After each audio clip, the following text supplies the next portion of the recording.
எல்லாருக்கும் வணக்கம். அட்ராவிசில் திரைப்படத்தின் ஆடியோ லான்ச்சுக்கு வந்திருக்கும் உங்கள் அனைவரையும் வருக வருக என வரவேற்கிறேன். என்னுடைய நன்றியை தெரிவித்துக் கொள்கிறேன். இந்த அட்ராவிசில் திரைப்படம் என்னுடைய தயாரிப்பு இயக்கத்தில் வந்திருக்கும் இரண்டாவது திரைப்படம். முதல் படம் பிளேடு, அது சென்சார் முடிந்து திரைக்கு வர தயாராக இருக்கிறது. அதே மாதிரி இந்த அட்ராவிசிலும் திரைக்கு வர தயாராக இருக்கிறது. இதில் சங்கர் கணேசன் பையன் ஸ்ரீ ஹீரோவாக நடிச்சிருக்கிறாரு. இதில் மொத்தம் 5 பாடல்கள் இடம்பெற்றிருக்கிறது. இதில் ஒரு பாட்டு கவிதாசன், சிந்தனை கவிஞர் கவிதாசன் ஒரு பாட்டு எழுதியிருக்காரு. சிந்தனை கவிஞர் கவிதாசனை நான் சந்தித்த விஷயம் ஒரு சுவாரஸ்யமாக இருக்கும். சென்னையில் விருகம்பாக்கத்தில் தான் நம்ம அட்ராவிசில் படத்தினுடைய ஆஃபீஸ் இருந்தது.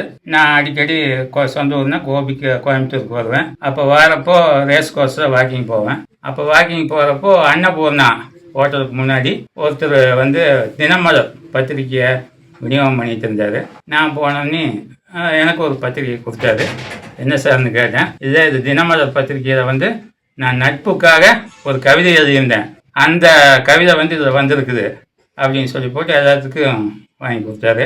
எனக்கு ஒன்று கொடுத்தாரு. அதை நான் படித்து பார்த்தேன். அதில் நல்ல வரிகள் தான் இருந்தது. அப்போ நான் கேட்டேன், சார் நீங்கள் கவிதை மட்டும் எழுதுவீங்களா, இல்லை சினிமாக்கு தான் பாட்டு எழுதுவீங்களா அப்படின்னு கேட்டேன். அவர் எனக்கு சினிமாக்கு தான் பாட்டு எழுத தெரியாது சார், அப்படி யாரும் எனக்கு தெரியாது அப்படின்னாரு. அப்புறம் நான் சொன்னேன், நான் ஒரு ஃபிலிம் டைரக்டர் தான், நான் ஒரு படம் எடுத்துக்கிறேன், நீங்கள் என் படத்தில் பாட்டு எழுதுவீங்களா அப்படின்னு கேட்டேன். எனக்கு பாட்டு எழுத தெரியாது சார், வேணா ஒன்று பண்ணுறேன், நான் புக்ஸ் போட்டுக்கிறேன், ஒரு கவிதை தொகுப்பு மாதிரி நிறைய போட்டுக்கிறேன், அதை நான் உங்களுக்கு தரேன், அதுலேருந்து உங்களுக்கு பிடிச்ச பாடல்கள் எடுத்து நீங்களே பாட்டை கிரியேட் பண்ணிக்கங்க அப்படின்னு சொன்னார். அதே மாதிரி அடுத்த நாள் நான் வாக்கிங் போகிறப்போ புக்ஸ் எல்லாம் கொண்டு வந்தார். இந்தாங்க சார், இதை படித்து பாருங்கள், நல்லா இருந்தால் நீங்கள் போட்டுங்கன்னாரு. நான் அப்புறம் சென்னை போயிட்டு அங்கே படித்து பார்த்தேன். அதில் நல்ல வார்த்தைகளாக இருந்தது. உயிருள்ள மீனெல்லாம் தண்ணீரை எதிர்க்கும், உயிரில்லா மீனெல்லாம் தண்ணீரில் மிதக்கும் அப்படின்னு ஒரு வரி இருந்தது. அது எனக்கு பிடிச்சிருந்தது. அதுக்கப்புறம் அதை ஒரு கோர்வையாக கோர்த்து அவர்கிட்ட சென்னையிலேருந்தே காட்டினேன். அப்புறம் நல்லா இருக்குங்க சார். பல்லவி தேடுறப்போ அவர் விடியும் விடியும் விடியும் ஒரு நாள் விடியும் விடியும் விடியும்னு ஒரு லிரிக்ஸ் எழுதியிருந்தார். கேட்டேன், சார் இது என்ன விடியும் விடியும்னு, எப்போ விடிய போகுது, விடிந்ததாடான்னு எழுதி கொடுங்க சார் அப்படின்னு. நல்லா இருக்குது போடுங்க அப்படின்னாரு. உடனே சாங் ரெக்கார்டிங் ஆச்சு. விடிந்ததடா விடிந்ததடா என் தோழா, எழுந்துருடா எழுந்துருடா என் தோழா, படுத்து கிடந்தால் பகலும் கூட இரவு தானடா, நீ எழுந்து நடக்கும் திசையும் கூட கிழக்கு தானடா, தொடும்புறைதான் சிகரம் அது உயரம் தானடா, நீ தொட்டு விட்டால் சிகரம் கூட உனக்கு கீழடா, பிறப்பு அது தரித்திரமாய் இருந்து விட்டாலும் உன் இறப்பை நீயும் சரித்திரமாய் மாற்றி காட்டடா அப்படின்னு அதை வரிகளை பொறுக்கி போட்டு அந்த பாட்டு எழுதணும். நல்ல ஒரு மோட்டிவேஷன் சாங்காக அருமையாக வந்திருந்தது. அங்கே சென்னையிலேருந்து ரெக்கார்ட் பண்ணி அவருக்கு போட்டு அனுப்புனேன். அவர் பார்த்தாரு. அதுக்கப்புறம் அடுத்த நாள் ஃபோன் பண்ணார். ஃபோன் பண்ணி என்ன சார்னு கேட்டேன். இல்லை, நான் ரேஸ் கோர்ஸில் வாக்கிங் போவேன், அப்படி போகிற சமயத்தில் ஒரு போலீஸ் ஆஃபீஸர் என் கூடவே வருவார் காரில் போயிட்டு இருக்கிறப்ப இந்த பாட்டை போட்டு காட்டினோடனே அவர், சார் இன்னும் இவ்வளவு சூப்பராக இருக்குது இந்த பாட்டு, அதாவது காரில் போகப்போ ஸ்பீடாக போகப்போ இறங்கி நடக்கணும் ஓடணும்னு தோணுது சார் அப்படின்னு சொன்னார். அதனால் இந்த பாட்டு நல்ல மோட்டிவேஷன் சாங். இந்த பாட்டு வந்துச்சுன்னா ஒவ்வொரு குடியரசு தின விழா, சுதந்திர தின விழா, நியூ இயர் இதெல்லாம் கண்டிப்பாக இந்த பாடல் ஒழிக்கும் நம்ம நம்பிக்கை இருக்குது. அந்த பாட்டை நீங்கள் திரையில் கேளுங்க.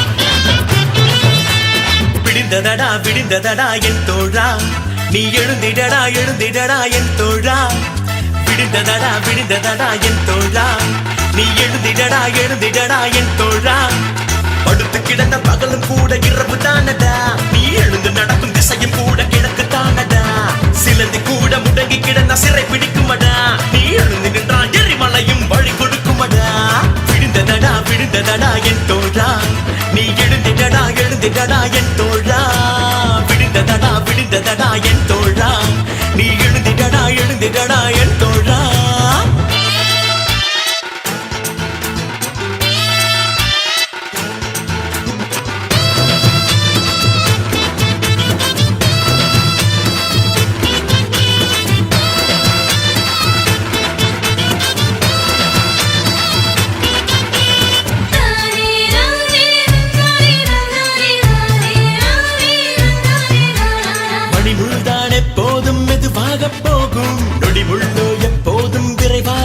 ஓடும் மணிமுள்தான் எப்போதும் மெதுவாக போகும் நொடிமுள்ளோ எப்போதும் விரைவாக ஓடும் நீ மணிமுள்ளா நொடிமுள்ளா நீயே சொல்லடா விடியல் என்பது வெளியில் இல்லை வெளியில் உள்ளதடா சபதம் என்பது இல்லை என்றால் நீயும் சமமடா நெருப்பில்லாத சூரியனும் கரிக்கட்டதாண்டா விடுந்ததடா விடுந்ததடா என் தோழா நீ எழுந்திடடா எழுந்திடடா என் தோழா விடுந்ததடா விடுந்ததடா என் தோழா நீ எழுந்திடடா எழுந்திடடா என் தோழா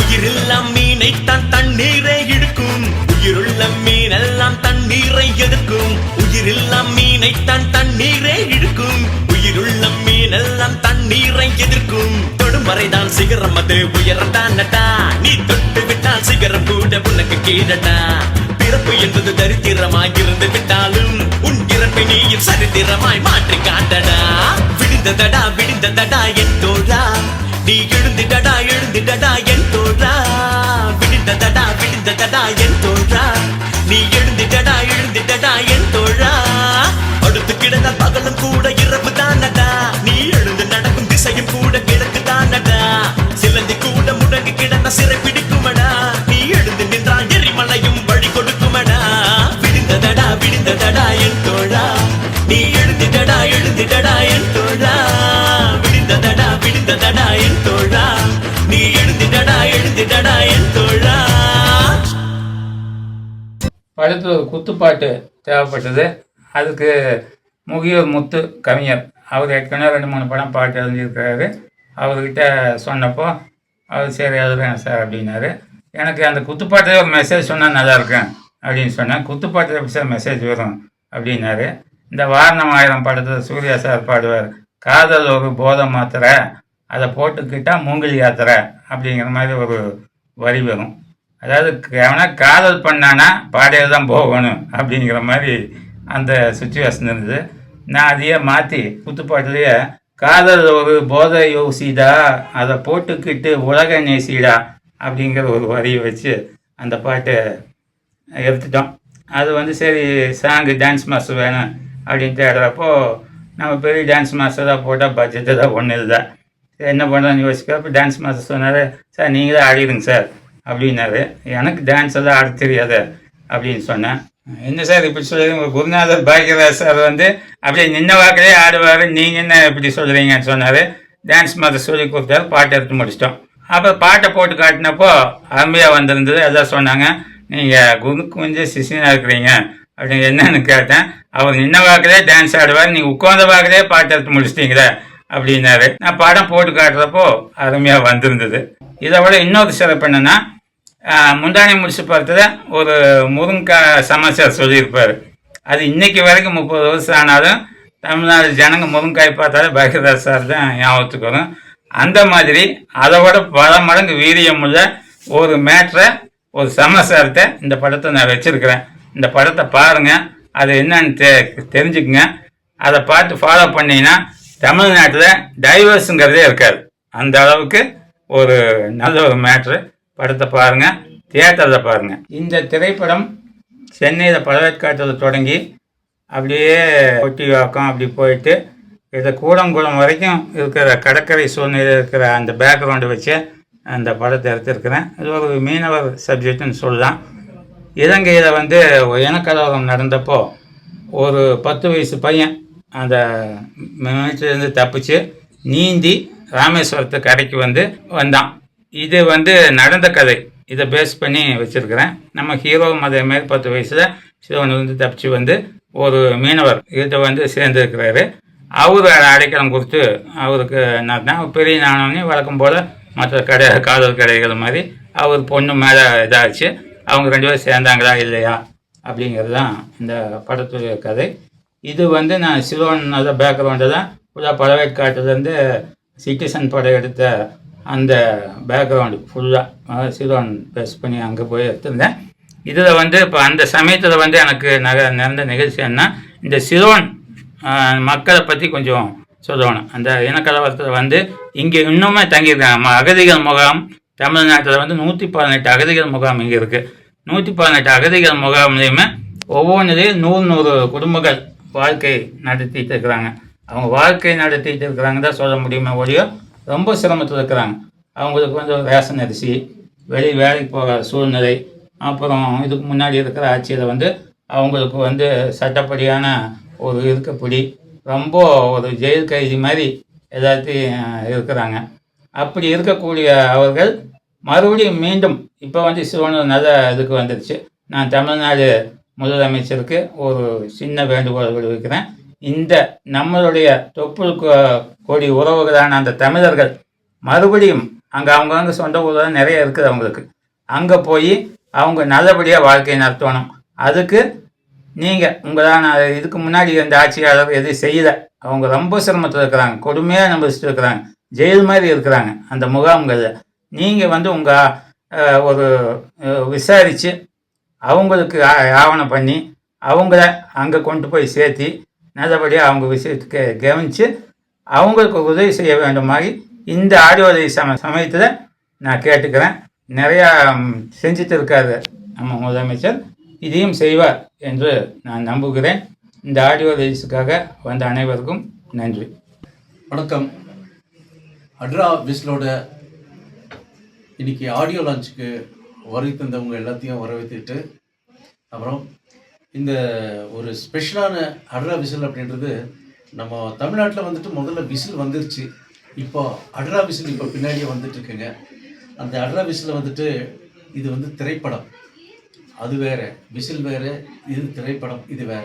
அட்ரா விசில் வந்துட்டு இதை வந்துட்டு திரைப்படம், இதை வந்து நல்ல காவியமாக உருவாக்கியிருக்காரு அதோடைய இயக்குனர் என் தியாகராஜன் அவர்கள் இங்கே வந்திருக்காரு. அவர்களுக்கும் ஒரு நமஸ்காரத்தை சொல்லிக்கிறேன். அவர் இந்த படத்தில் எனக்கு ஒரு வாய்ப்பு கொடுத்து ஒரு பாட்டையும் பாட வச்சிருக்காரு. அதுக்காக நான் ரொம்ப பெருமைப்படுறேன். அதே சமயம் இந்த திரைப்படத்தோட ஹீரோ யார் அப்படின்னு கேட்டிங்கன்னா, நீங்கள் இந்த போர்டில் அவங்களுக்கு எல்லாம் பார்த்துட்ருக்கீங்க.